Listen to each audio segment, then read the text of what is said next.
Just idea కోసం చెప్తున్నాను, ఎవరినో కించపరచాలనో ఎవరినో విమర్శ చేయాలనో కాదు. మన పక్కన ఉంటుంది ఆంధ్రప్రదేశ్ రాష్ట్రం.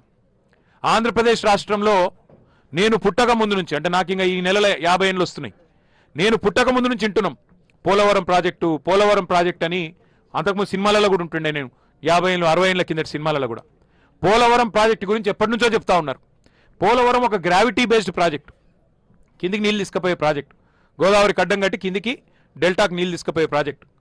దశాబ్దాలుగా వింటున్నా పోలవరం కాలే, ఇంకా కూడా కాలే.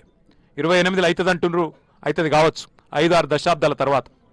5-6 దశాబ్దాల నుంచి వింటున్నాం. రాజశేఖర రెడ్డి గారు వచ్చిన తర్వాత 2004-05లో పునాది రాయబడ్డది పోలవరానికి.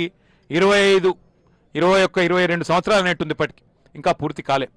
కానీ కేసీఆర్ గారి నాయకత్వ పటిమ, తెలంగాణకు మీద వాళ్ళకు ఉన్న కమిట్మెంట్ కేసీఆర్ గారికి ఏంది అంటే, కాలంతోని పోటీ పడుతూ 80 మీటర్ల నుంచి 620 మీటర్లకు నీళ్ళు ఎత్తిపోసే ప్రాజెక్ట్, గ్రావిటీ ప్రాజెక్ట్ కాదు ఇది.